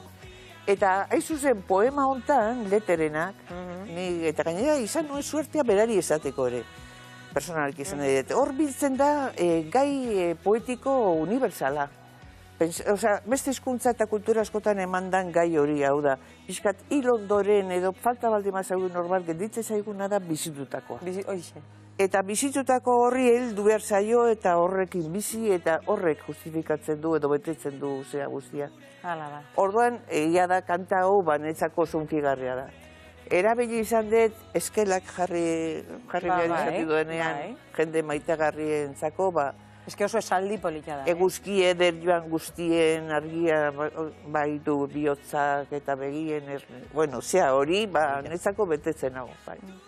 Bueno, ez gara izutu behar. Ez nahu izutzen negu hurbilak, Lete Laboaren, hau txan? Ez nahu izutzen negu hurbilak, udabetezko beroan, dakidalako irauten duela, orainak ere geroan. Ez nau izutzen negu hurbilak, udabetezko beroan, dakidalako irauten duela, orainak ere geroan. Nola baitezko kategorian, Zoragarria. Eta bukatzeko, niretzat ere, unkigarria eta asko guzentzen kantua, gaur eguneratuko gara, pixka bat, eta Adelen Rolling in the Deep kantua aukeratu duzu, niri asko gustatzen zait. Eta kantua aukeratzeak eramaten pentsatzera musika mota edo ezberdina entzute duzula, bai? Ez dakit, baina deskubrimentu bat izan zen Adel, orain dela urte batzuk, eta laguntzen hau bizitzen. Etengabe, pixka kaskoa jarri, eta egia da Rolling in the Deep erabiltzen detela asko martxa behar deteni. Pixka animoa eta ibili korrika ez dut korrika egiten, baina presak asamar, ematen dit behar den ze hori. Bizitasun hori, Batanok behar dugu martxa pixka bat, beraz, guazen Rolling in the Deep entzutera.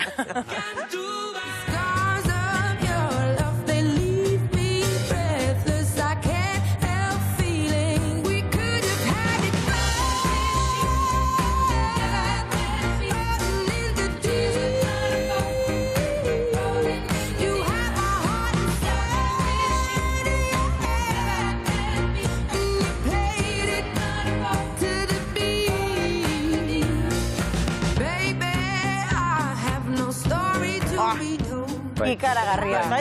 Adel. Eta oso polita, bai? Eta bera ere asko berritzen joan den emakume, bai? Bere hasieratik orain artean ere asko berritu zaiguna.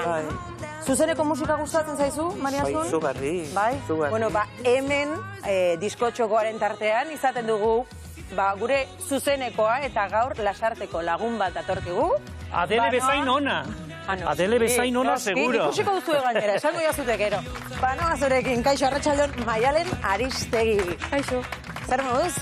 Bueno, ondo. Ondo? Bueno, kantautorea zara, eta gitarra eta pianoz baliatzen zara, ezta? Zure kantuetan, ze motako musika egiten duzula esango zenuke?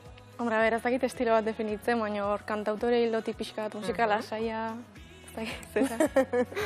Badakit hasieran bertsioak eta kantatzen zen dituela, eta oraina zure kantak sortzen hasi zara.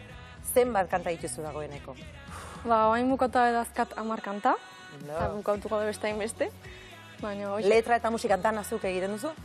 Bai, orokorren bai, dazkat pare bat letra ez talan egia.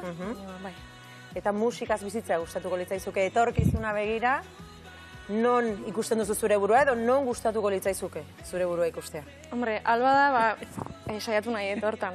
Mitzat saiak erain, eta zehose grabatu bintzat, nire zea gehatzeko, niena honen baita, nire arrasto gehatzeko. Oso polita, oso arrasto, polita gaurkoan bilatu gabe aurkitutakoak kantuarekin zatoz, ezta?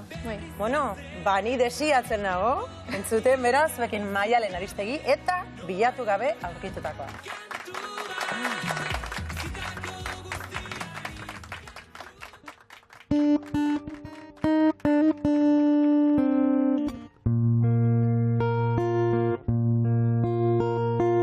Muxulaztan eta besarkadak debekatu dizkigute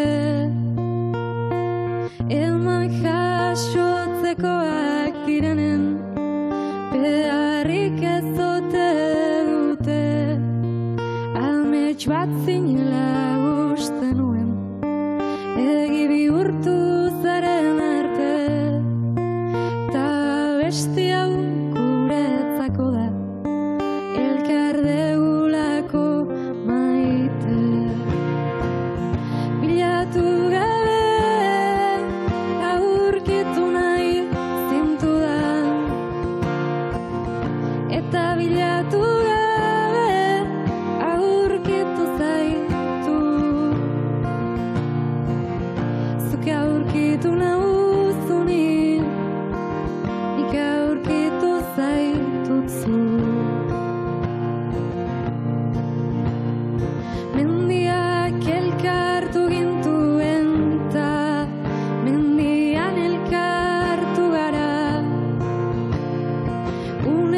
bilatu gabe aurkitu zaitu. Zuk aurkitu nauzunin, nik aurkitu zaituzu.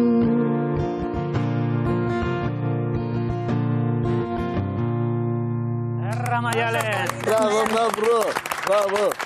Apa Maialen, bilatu gabe aurkitutako Politea. esker bizitagatik eskerrik asko. Zoragarri, eskerrik asko benetan. Zoragarri. Ba, ze goxoa. Beste garaiko kantua. Egia da, bai. Ogen protesta gara, eta Bai, ez dakit egia da. pixkat estilo, Baduka zerbait. Oso polita, oso. Eskerrik asko Leire Martínez, benetan aukera Bai, politia. benetan. Sorpresa oso politia izan da, baina orain beste sorpresa daukagu. Zuretzat, bai? Bai, Zehatu gara, bueno, zuri ilusio egingo dizun lagun bati kuku txiki bat egiten da, espero dugu ilusio egingo dizula. Zer daukagu bideo bat, Xabi? Ea ba, Maite González, arratsaldeon. Bai. Kaixo, arratsaldeon. Bueno, Maite. Bai. Maite, Bera da, bai. Maria Zunen laguna. Kontatuko diguzue, Maite, zer guztu, nola ezagutu zenuten elkar? Ba, berak lagundu beharko dit, zen nik uste dut, gutxi gora bera, 70. urtean edo, nigo batzen naiz, hauteskundeak gertu zeudela. Orduan inguru hortan ezagutu ginela. Eta, zer gehiago jakin nahi izun, geroztik jakina, gora berak asko egon dira, danok ibili gera lan desberdinetan, ardura desberdinekin, baina nola literaturak lotu gaitun betidanik, gure harremana gehien bat literaturan oinarritu dela. Bueno, oinarritu ez. Gaizki izan dut. Literatura izan da zimentu bat, baina amistadea, dizkidetasuna esaten dana ere bazeoen literatura baino lehenago. Eta horrekin ibili gera... Bai? Maria Sun, Maite ere idazlea omen da? Bai. Elkarriko omendioak eskatzen dizkio zue? Hombre, aspaldi ez dugu konpartitu olako lanik, beste bizitzaren gora berekin nahiko lan genuen, elkarri kontatzen. Bai. Hori beste novela klase bada. Bai. Eta bai, nik uste dut beti nik pasatzen manion eriburu edo irakurtzen mazuen eriburu bat edo nik uste bere iritzia matezi dara, eta alderantziz, bera pasa izan dit ere esku iskribuak eta hor bai. Baina egia da, pixkat urruti xamar edo, bueno, urruti ez, endaiara, bizitzea joan zenetik, pixkat gure harremana urrutu da pixkat bakarrik, fizikoki. Pixkat aldatu egin da, ez da? Aizun Maite, eta elkarri iritzia eskatzen zeniotenean, elkarri egia esaten zenioten, benetan pentsatzen zenuena, esaten zenion Maria Zuni? A ber, egia esan, ni beti naiz lagunekin eta ez lagunekin ere, kritika bat egin behar baldin badet, azpimarratuko dut lorpenak. Esan nahi dut, garrantzi gehiago ematen dio desateko, jo, izugarri gustatzen zait, hau nola esaten dezun hau, nola lortu dezun hau, metafora hauek, eta hori azpimarratzen dut, ulertzeko ere, beste arloak, beste detaileak izkribuan zehar ateratzen direnak, beste mailan gelditzen direna. Neri etzai gustatzen, ni ez naiz nor esateko hau gaizki dago edo hori ondo dago. Nik oso kritikak eta komentario subjetiboak, zeharo subjetiboak, zeharo personalak egiten ditut. Ez da gustatzen juzgatzea. Ulertzen didazu, orduan egia esan, bai, egia baino, nik ez nion gezurrik esan behar. Batipat, lehenengo ipuinak atera ziranean jol direnak eta hor izan zen okerrezpanago eta berak zuzenduko dit lehenengotakoak jol diren neskatila, joldi neskatila atera zenean, eta Asun Balzolak maketa izugarri politia inzun neskatiak jantziak zeuzkan benetazkoak. Hori izan zen, gure Euskal Herri hontan ordurako etzegon ipuin mota bat. Eta ez bakarrik maketaren gatik. Baita ere, ze ikuspuntoa, neskatiaren ikuspuntoa, Mariasunek jodu zuen beste bide batetik. Ordurako zapaldu gabe zegoen bidea, nik esango nuke.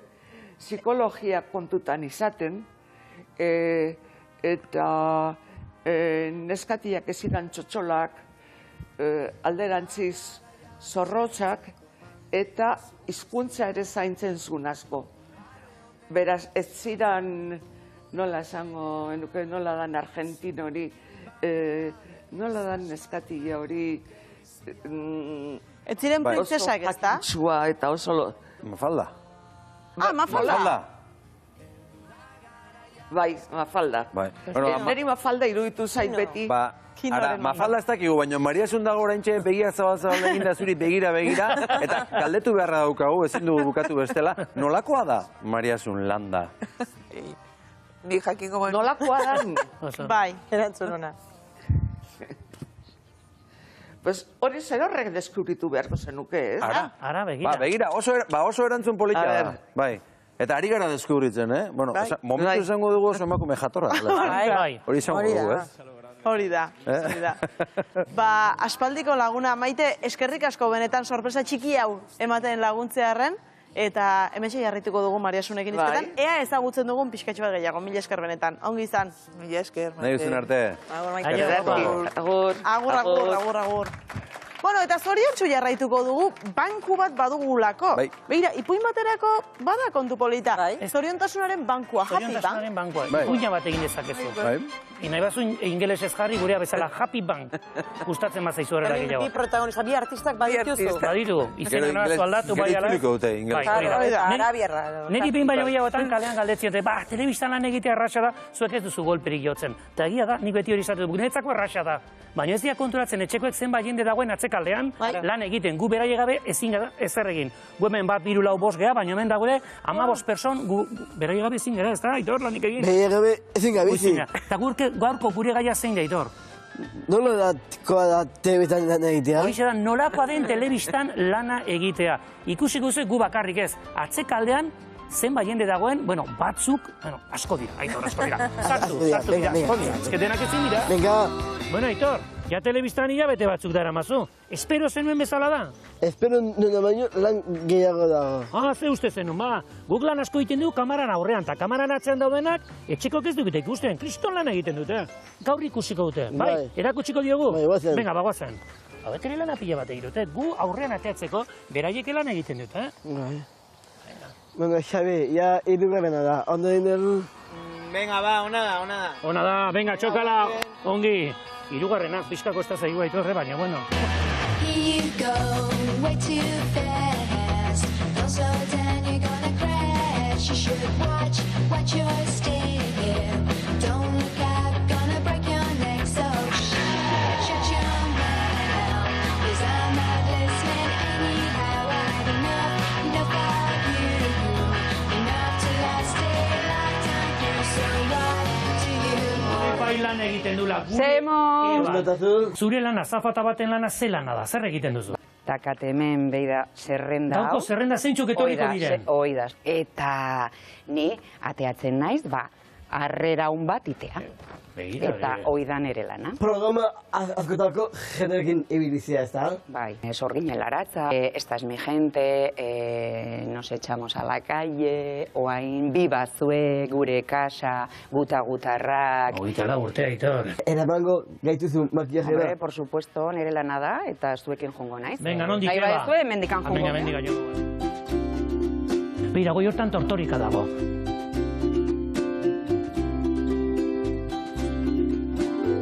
Bueno, baia, zein da zure eguneroko lana? Hemen makilla hoite deu, telebistan ateatzeian pertsona guztiai, eta programa eta etortzeian gonbidatuak eta aurkezliak, pasatzea hemenik lehenengo guapo jartzea. Aizu eta Maia, ze diferentzia dago hemen telebistan makillatzea eta kanpoko makillatzea?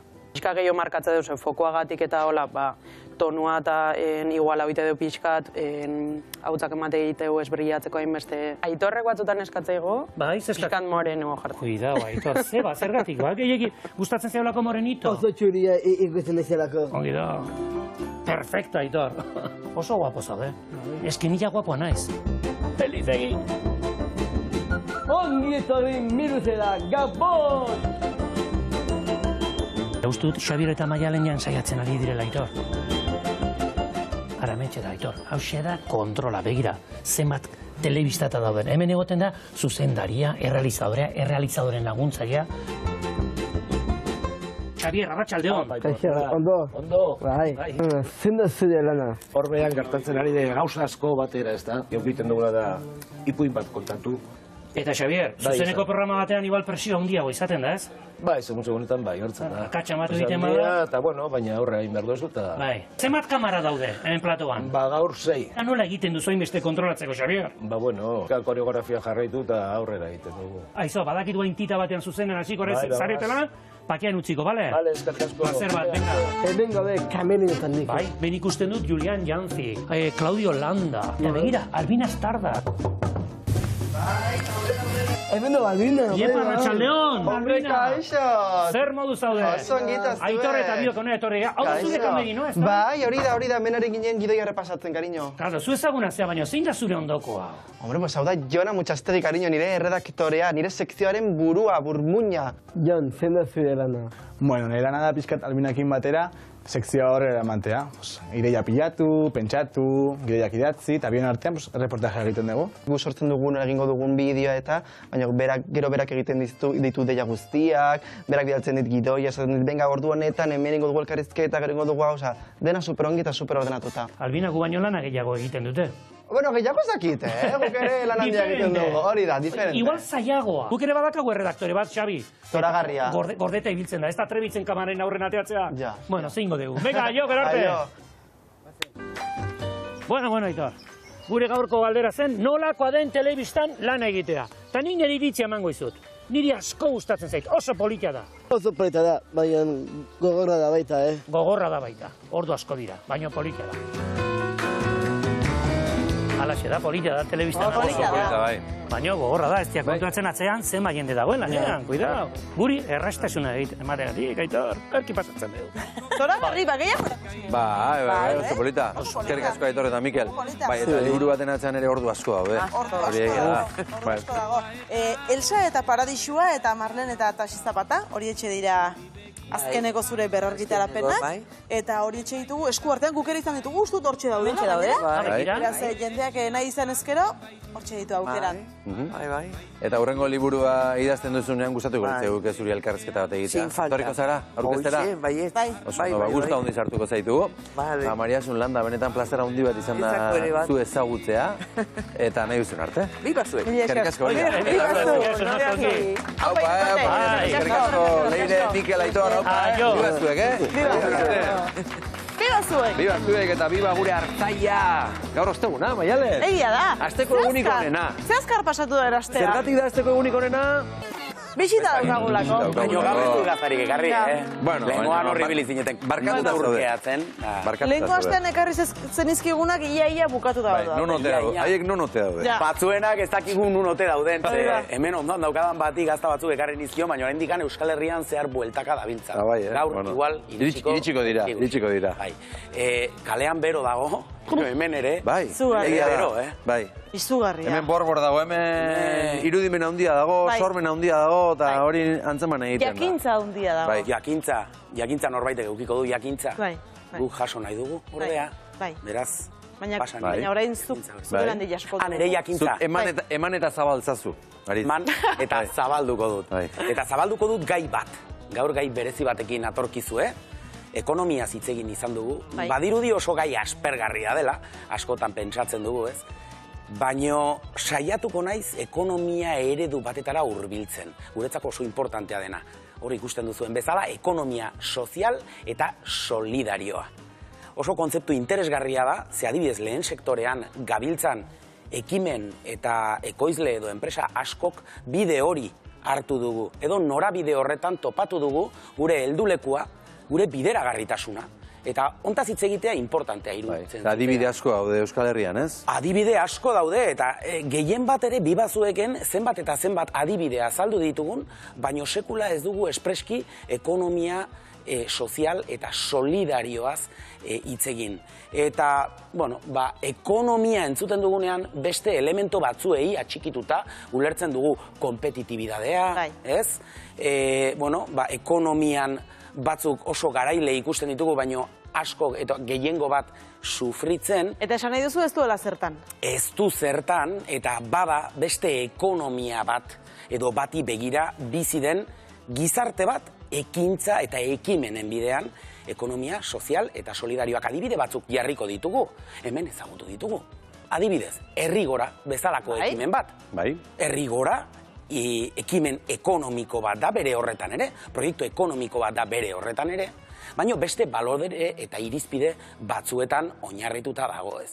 Edo, Herrigora bezala ezagutu dugu geltoki bezalako ekimena, Iruñean. Bi adibide dira, zeinan aktibidade ekonomiko baten bidez, beste elemento batzuk jorratzen dira. Eta hor irizpide batzuk jartzen zaizkigu mai gainean. Gizarte bati begira, jorratu beharko genituzken irizpideak. Bat ekidadearena da. Eta ekidadeak ze esan nahi du, denorentzako berdina, ez beharren arabera banatutako elemento edo printzipio bat dugu. Justizia ematen diren harremanak justuak izan behar dira. Saltzen duenaren eta erosten duenaren artean? Baita eta gizartearen artean, gizartean eragiten dugun egoera sozialaren artean ez. Eta horretan elkartasunak hartzen duen printzipioa elkartasun ekonomikoa, elkartasun soziala, alegia harreman ekonomiko hoien irizpideak zehazten dira ez. Eta noski parte hartzea demokrazia zuzena bezala ezagutzen dela. Eta honi atxikita, badaude enpresa, badaude ekintza, ekimen publiko eta pribatu ezberdinak, printzipio horietik tiraka, irtenbide bideragarriak emanez, adibidez lehen sektoreari, baino ez bakarrik. Eta horrei tiraka, badaude elkarteak ere orokortasun batetik, jorratzen dituzena printzipio hauek, adibidez, REAS bezalako elkartea, ez dakit sekula entzun. Ez, zer da REAS? REAS bada, ekonomia sozial eta solidariorako sortutako sarea. Eta sare horrek bideratu egiten ditu eta lagundu egiten ditu horrelako ekimenak.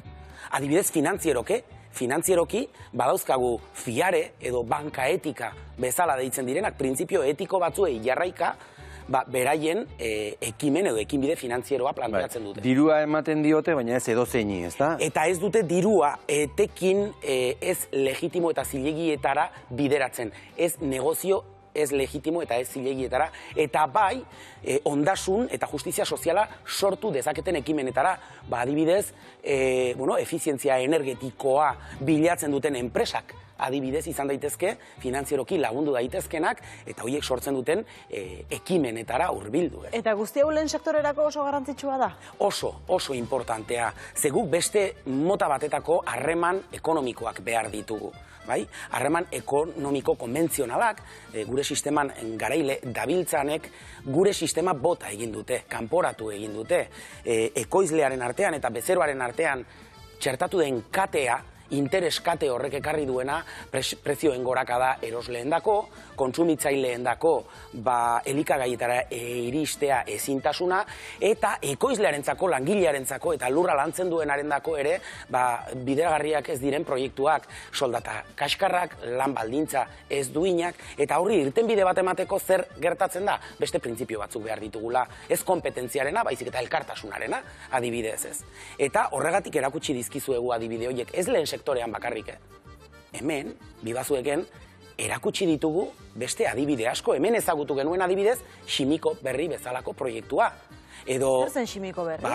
Ezagutzen duzue Emauseko trapuketarien ekimena? Egia da. Horri lotuta nola baztanen berrerabilitako arropak edo altzariak topa ditzakegun gure beharrak asetzeko. Eta elkarlanean horrelako denda bat xabalduta daukate, zeinean jendeak erosiko dituen produktuak bigarren edo hirugarren bizitza bat eukiko duten, ez? Eta horrek lotzen gaitu kontzeptu importante batetara, ekonomia zirkularrarena. Alegia, kutsatzen ez duen ekonomia. Banekien hasieratik horretara iritsi. Bai, horregatik, zirkularra, beti... Horretara iristen delako. Horretara iristen delako, ez da? Ja, aritz ere zirkularra da, ez da? Beti horretara iristen da. Gazta bezala. Herri txiki askotan, adibidez, Igeldo bat aipatzea aldera, han ere ezagutu genuen, ez da? Herri mailan, 0 kilometro, eta bertako produktuekin antolatutako denda edo ostatu bat, ez? Hori da, edo adibidez, Sabaia ezagutu genuen ere, Baxen Nafarroan, Hendaiakop, Lapurdin, ez? Zenbat eta zenbat horrelako adibide. Azoka, kontsumo espazio, eta kontsumoan jarriko dugu arreta, bai? Ze kontsumo harreman bilatzen ditugu. Hain zuzen ere, lehen sektorea zari garenean, eskuz eskukoa, hau da, kilometro zero ordezkatzen duen produktu batekin eta gertuko harreman batekin. Bertan ekoiztua, gure lurrak eta gure baliabide, ingurugiro baliabideak kudeatuz eskuratzen ditugunak, eta gainera ekoizlea eta bezeroa zuzenean harremanetan jartzen dituena, ez. Bueno, eta kontsumitzailearen ere ze garrantzitsua hau, ez da?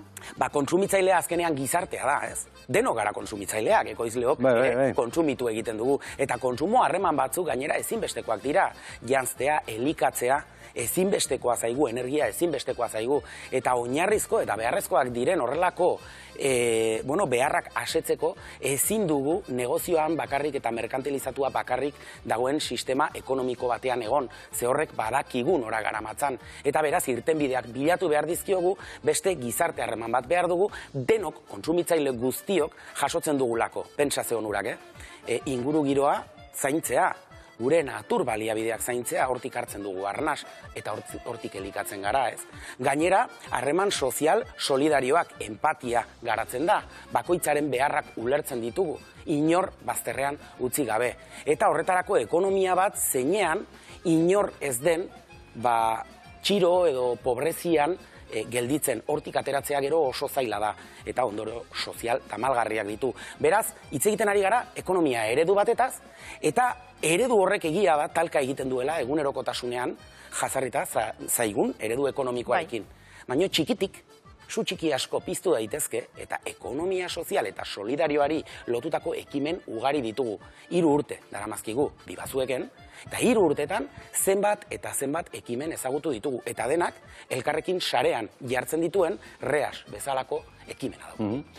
Egia da askotan dirua hitz egitea kosta egiten zaigula, baina hitz egin behar da diruari. Bizi egin behar da, ez? Dirua behar da bizitzeko, eta bide politia. Eta mugimendu horretan, eskaini dezakegu, justuagoa den, parte hartzaileagoa den, eta jasangarriagoa den eredu ekonomiko bat. Ondo, oso ondo, Aritz. Gaurko ere amaitu dugu, ez da? Gaur ere oso ondo. Aritz, eskerrik asko, mila esker. Gaurko programa ere oso ondo. Oso ekonomikoa. Oso ekonomikoa. Gu garela ekonomikoak. Gu bagoaz eta bihar itzuliko gara, lehenen gorduan izarrei begira jarriko gara. Astronomiari lotuta dauden 3 lagun ezagutuko ditugulako. Eta bigarren orduan bikote artista bat, musika Niña Coyote eta Chico Tornado musikariak beraien lanen berri ematera datoz. Orain eguraldia, biba gu! Eta biba zuen!